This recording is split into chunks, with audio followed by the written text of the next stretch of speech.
India എന്ന രാജ്യത്തിന്റെ പ്രതിനിധികളായുള്ളവർ അടങ്ങുന്നതാണല്ലോ parliament എന്ന് പറയുന്നത്. അപ്പോൾ അവിടെ ഇന്ത്യയിലെ ജനങ്ങളുടെ പ്രതിനിധികളാണ് വന്നിരിക്കുന്നത്. അപ്പോൾ അവർ ആ ജനങ്ങളുടെ ശബ്ദം കേൾപ്പിക്കാൻ ബാധ്യസ്ഥരുമാണ്. അതിനായിട്ടുള്ള ശ്രമങ്ങൾ കൂവി തോൽപ്പിക്കുന്നതിന് പകരം അവർ നടത്തുകയാണെങ്കിൽ തീർച്ചയായും ഇന്ത്യയുടെ ശബ്ദം പാർലമെന്റിൽ മുഴങ്ങും എന്നുള്ളതാണ് എൻ്റെ ടേക്ക്. ഇക്കാര്യത്തിൽ ഇന്ത്യയുടെ ശബ്ദം കേൾക്കാതിരിക്കാനുള്ള യാതൊരു സാഹചര്യവും നിലവിൽ നമ്മുടെ പാർലമെന്റിലില്ല. ഇനി ഇന്ത്യ മുന്നണിയെക്കുറിച്ചാണ് ചോദ്യമെങ്കിൽ ഇന്ത്യ മുന്നണിയും ഇതുപോലെ ക്രിയാത്മകമായ ഒരു പ്രതിപക്ഷമായി പ്രവർത്തിക്കുകയാണെങ്കിൽ ഇന്ത്യ മുന്നണിയുടെ ശബ്ദം അത് ജനങ്ങൾക്ക് വേണ്ടി മുഴങ്ങുന്നത് പാർലമെന്റിൽ നമുക്ക് കേൾക്കാൻ കഴിയും. ഇന്നിപ്പോൾ രാഹുൽ ഗാന്ധി ലോക്സഭാ പ്രതിപക്ഷ നേതാവായി എത്തുകയാണ് പാർലമെന്റിൽ. അപ്പോൾ വിപക്ഷ നേതാവ് എന്ന് എഴുതി കാണിച്ചുള്ള നെയിം സൂപ്പറോട് കൂടിയുള്ള രാഹുൽ ഗാന്ധിയുടെ വാചകങ്ങളാണ് ഇന്ന് പാർലമെന്റിൽ നമ്മൾ കേൾക്കുന്നത്. ഒരു പ്രതിപക്ഷ നേതാവ് എന്ന നിലയിലേക്കുള്ള രാഹുൽ ഗാന്ധിയുടെ വളർച്ച അത് ഏത് രീതിയിലാണ്? ഒരു പോസിറ്റീവായിട്ടുള്ള സമീപനമായിരിക്കുമോ രാഹുൽ ഗാന്ധി സ്വീകരിക്കുക, അതോ സഭയിൽ എന്തിനും ഏതിനും മോദിയെ എതിർക്കുക എന്ന നയമായിരിക്കുമോ സ്വീകരിക്കുക എന്നറിയാൻ ഞാൻ ആകാംക്ഷയോടെ കാത്തിരിക്കുകയാണ്. കാരണം 5 വർഷം മുന്നിലുണ്ട്. പ്രതിപക്ഷ നേതാവ് എന്ന് പറയുമ്പോൾ ഉണ്ണിസാറിന് അറിയാമല്ലോ, പല രേഖകളിലും ഹാൻഡ് ബുക്സിലുമൊക്കെ പറയുന്നത് ഷാഡോ പ്രൈം മിനിസ്റ്റർ എന്നാണ്. അതായത് പ്രൈം മിനിസ്റ്റർ ഇൻ വെയിറ്റിംഗ് ആണ്. ഏതെങ്കിലും കാരണവശാൽ ഭരണപക്ഷത്തിന് അധികാരം നഷ്ടമാവുകയാണെങ്കിൽ ഇപ്പുറത്തുള്ള കക്ഷികളെ സംഘടിപ്പിച്ച് അടുത്ത പ്രധാനമന്ത്രിയാകേണ്ട ആളാണ് പ്രതിപക്ഷ നേതാവ്. അതുകൊണ്ട് തന്നെ ഇരിക്കുന്ന ആ പദവിയുടെ ക്യാബിനറ്റ് റാങ്കുള്ള പദവിയുടെ ഉത്തരവാദിത്തം പൂർണ്ണമായും മനസ്സിലാക്കിക്കൊണ്ട് രാഹുൽ ഗാന്ധി ഇനിയുള്ള ദിവസങ്ങളിൽ പെരുമാറുമോ എന്നതറിയാനാണ് ഞാനും ആകാംക്ഷയോടെ കാത്തിരിക്കുന്നത്. കാരണം ഉത്തരവാദിത്തങ്ങളിൽ നിന്ന് ഒളിച്ചോടുന്ന നേതാവ് എന്ന് പലതവണ അദ്ദേഹത്തെ ആക്ഷേപിച്ചവർക്ക് മുന്നിൽ പ്രതിപക്ഷ നേതാവായി രാഹുൽ ഗാന്ധി വന്നിരിക്കുകയാണ്.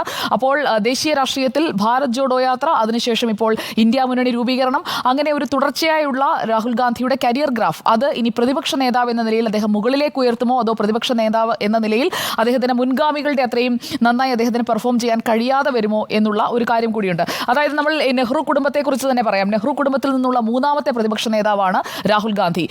1989-90 കാലഘട്ടത്തിൽ രാജീവ് ഗാന്ധി പ്രതിപക്ഷ നേതാവായി ഇരുന്നിട്ടുണ്ട്. അദ്ദേഹത്തിന്റെ അച്ഛൻ അന്ന് VP സിംഗ് സർക്കാരിന്റെ കാലമാണ്. 99-2004 കാലഘട്ടത്തിൽ, അതായത് വാജ്പേയി സർക്കാരിന്റെ കാലത്ത് സോണിയാഗാന്ധി പ്രതിപക്ഷ നേതാവായിരുന്നുണ്ട്. അതായത് അച്ഛനും അമ്മയും പ്രതിപക്ഷ നേതാവായിരുന്ന ഒരു വ്യക്തിയെ, ഒരു മകൻ പ്രതിപക്ഷ നേതാവായി വരുന്നു. അത് മറ്റാർക്കും അവകാശപ്പെടാനില്ലാത്ത ഒരു ലെഗസിയാണ് എന്നാണ് ഞാൻ കരുതുന്നത്. ഒരു കുടുംബത്തിൽ നിന്ന് 3 പ്രതിപക്ഷ നേതാക്കൾ. ഇനി പ്രിയങ്ക ഗാന്ധിക്കും പ്രതിപക്ഷ നേതാവാകാനുള്ള അവസരം ബാക്കി നിൽക്കുന്നുണ്ട്. കാരണം അവർ തെരഞ്ഞെടുപ്പ് രാഷ്ട്രീയത്തിലേക്ക് വയനാട്ടിലൂടെ ഇറങ്ങുകയാണ് എന്ന് പ്രഖ്യാപിച്ച സാഹചര്യത്തിൽ അപ്പോൾ അച്ഛൻ പ്രതിപക്ഷ നേതാവ്, അമ്മ പ്രതിപക്ഷ നേതാവ്, ഇപ്പോൾ മകൻ പ്രതിപക്ഷ നേതാവ്.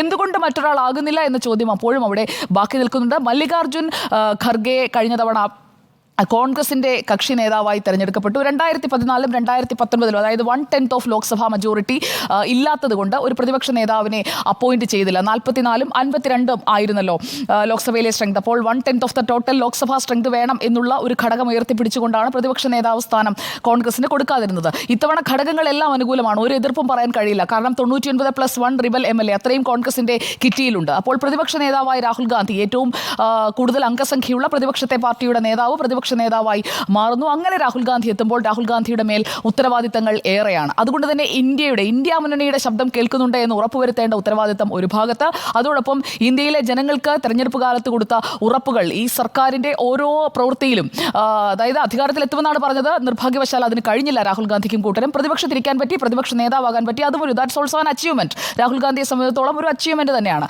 അപ്പോൾ ആ ഒരു സ്ഥാനത്തേക്ക് എത്തിക്കഴിയുമ്പോൾ അദ്ദേഹം ചെയ്യേണ്ട ഉത്തരവാദിത്തങ്ങളോട് എത്രത്തോളം അദ്ദേഹം ആ കടമയിൽ പൂർണ്ണമായും 100% കൂറ് പുലർത്തും എന്നുള്ളതാണ് ഇനി അറിയേണ്ട കാര്യം. അതിൽ രാജീവ് ഗാന്ധി ആയാലും സോണിയാഗാന്ധി ആയാലും പ്രതിപക്ഷ നേതാവ് എന്ന നിലയിൽ പ്രതിപക്ഷ നിരയെ ഒന്നാകെ ശക്തിപ്പെടുത്തി. സോണിയാഗാന്ധി 2004-ൽ UPA അധികാരത്തിലേക്ക് ഏറ്റുകയും ചെയ്തു. അതായത് വാജ്പേയി സർക്കാരിന് ഒരു തുടർഭരണം കിട്ടാതെ UPA 1 അധികാരത്തിൽ വരുന്നത് ഉറപ്പാക്കുകയും ചെയ്തു സോണിയാഗാന്ധി. അതുപോലെ രാഹുൽ ഗാന്ധിക്ക് പെർഫോം ചെയ്ത 2029-ൽ ഇന്ത്യ മുന്നണിയെ അധികാരത്തിലെത്തിക്കാൻ കഴിയുമോ? അതിനുള്ള പ്രവർത്തനം എങ്ങനെയായിരിക്കും ഈ 5 വർഷക്കാലം നടത്തുക എന്നുള്ളതാണ് കാത്തിരിക്കേണ്ടത്.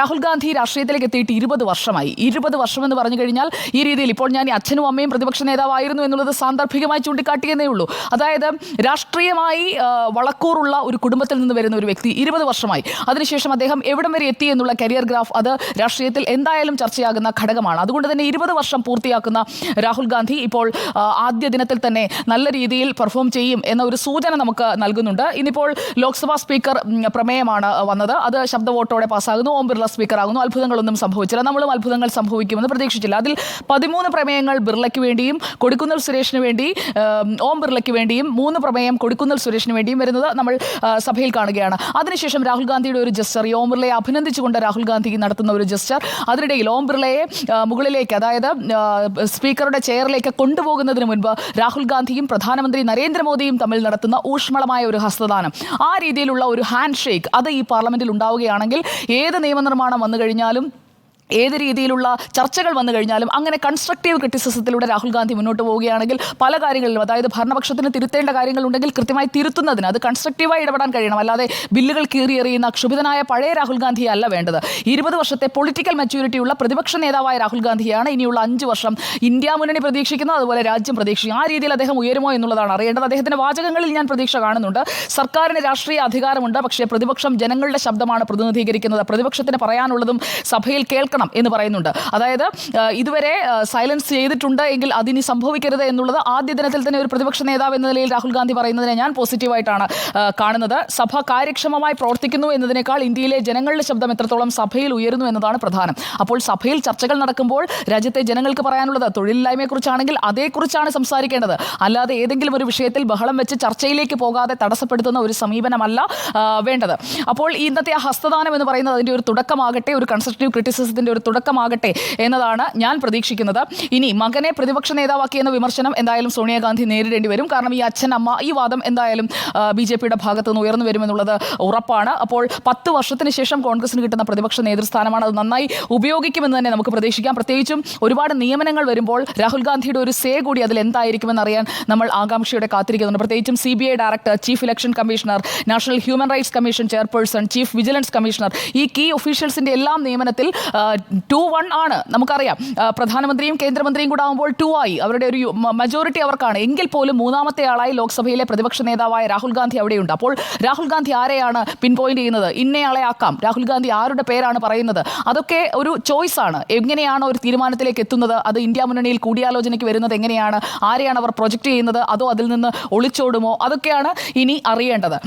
പിന്നെ രാഹുൽ ഗാന്ധിയുടെ ഇന്നത്തെ ലുക്കിലുമുണ്ട് കാര്യം. രാഹുൽ ഗാന്ധി ഇതുവരെ ഒരു ജീൻസും, മിക്കവാറും ബ്ലൂ ജീൻസാണ്, ജീൻസും വൈറ്റ് ടീഷർട്ട് അല്ലെങ്കിൽ അങ്ങനെ ടീഷർട്ട്സ് ഇട്ട് വരുന്ന ഒരു രാഹുൽ ഗാന്ധിയെ നമ്മൾ പാർലമെന്റിൽ കണ്ടിട്ടുണ്ട്. ഇന്നിപ്പോൾ കുർത്ത പൈജാമയിലേക്ക്, അതായത് ഒരു മച്വേർഡ് പൊളിറ്റീഷ്യൻ, ഒരു നോർത്ത് ഇന്ത്യൻ പൊളിറ്റീഷ്യന്റെ ലുക്കിലേക്ക് രാഹുൽ ഗാന്ധി മാറിയത് ശ്രദ്ധിച്ചു കാണുമല്ലോ. അപ്പോൾ രാഹുൽ ഗാന്ധി ഒരു മാറ്റം വരുത്താൻ, അദ്ദേഹത്തിന്റെ പ്രവർത്തന ശൈലിയിൽ ഒരു മാറ്റം വരുത്താൻ തയ്യാറെടുത്താണ് പ്രതിപക്ഷ നേതാവ് സ്ഥാനത്തേക്ക് വരുന്നതെന്നാണ് ഞാൻ കരുതുന്നത്. അതുകൊണ്ടാണ് ഞാൻ അതിനെ പോസിറ്റീവായി കാണുന്നതും. ഇന്നിപ്പോൾ ബഹളം നമ്മൾ കണ്ടു. ബഹളം ഉണ്ടായില്ല എന്നല്ല, ഇന്ന് ബഹളം കണ്ടത് എപ്പോഴാണ്? അദ്ദേഹത്തിന്റെ അമ്മൂമ്മ കൊണ്ടുവന്ന അടിയന്തരാവസ്ഥ, ഇന്ദിരാഗാന്ധിയുടെ അടിയന്തരാവസ്ഥ കാലത്തെക്കുറിച്ചുള്ള പ്രമേയം ഇന്ന് സ്പീക്കർ ഓം ബിർള സഭയിൽ വായിക്കുന്നുണ്ട്. അദ്ദേഹം അത് റീഡ് ഔട്ട് ചെയ്യുമ്പോഴേക്കും എന്താണ്, 50 വർഷം മുൻപ് അടിയന്തരാവസ്ഥയുടെ ദുരിതം അനുഭവിച്ചവർക്ക് വേണ്ടി മൗനം ആചരിക്കുന്നു. അപ്പോൾ അതിനെ നരേന്ദ്രമോദി അഭിനന്ദിക്കുമ്പോൾ പ്രതിപക്ഷ നിരയിൽ നിന്ന് ബഹളമാണ്. അങ്ങനെയല്ല, അടിയന്തരാവസ്ഥ എന്ന് പറയുന്നതിനെ അംഗീകരിക്കുന്നില്ല എന്ന് കോൺഗ്രസ് പറയുന്നതിൽ, അല്ലെങ്കിൽ അടിയന്തരാവസ്ഥ ഒരു തെറ്റായിരുന്നു എന്നവർ ഭരണഘടന ഉയർത്തിപ്പിടിച്ച് സത്യപ്രതിജ്ഞ ചെയ്ത രാഹുൽ ഗാന്ധിയും കൂട്ടരുമാണ് മറുഭാഗത്തിരിക്കുന്നത്, അഖിലേഷ് യാദവ് അടക്കമുള്ളവരാണ് ഇരിക്കുന്നത്. അപ്പോൾ അവർ ഈ അടിയന്തരാവസ്ഥ അപലപിച്ചുകൊണ്ട് അടിയന്തരാവസ്ഥയുടെ 50-ാം വർഷത്തിലേക്ക് കടക്കുന്ന വേളയിൽ ഒരു പ്രമേയം സ്പീക്കർ വായിക്കുമ്പോൾ, അതും ആദ്യ ദിനമാണ്, സ്പീക്കറുടെ ആദ്യ ദിനമാണ്, പ്രതിപക്ഷ നേതാവിൻ്റെ ആദ്യ ദിനമാണ്, അപ്പോൾ ബഹളം വെച്ചു. ആ ബഹളം വെച്ചതിനെ ഞാൻ അനുകൂലിക്കുന്നില്ല. അത് എന്ന് പറയുന്നത് അടിയന്തരാവസ്ഥയെ അപലപിക്കുന്ന ഒരു പ്രമേയമാകുമ്പോൾ അത് അമ്മൂമ്മയെ അവതരിപ്പിച്ചു എന്നതുകൊണ്ട് അതിനെതിരെ ബഹളം വെക്കേണ്ട കാര്യമില്ല എന്നതുകൂടി പറയുന്നു. ഇക്കാര്യത്തിൽ പ്രതിപക്ഷത്തിൻ്റെതെന്നല്ല, ഇന്ത്യയിലെ ജനങ്ങളുടെ ശബ്ദം കേൾക്കുന്ന രീതിയിലായിരിക്കും പാർലമെന്റിന്റെ പ്രവർത്തനം എന്നുള്ളതാണ് എൻ്റെ ഉറച്ച അഭിപ്രായം.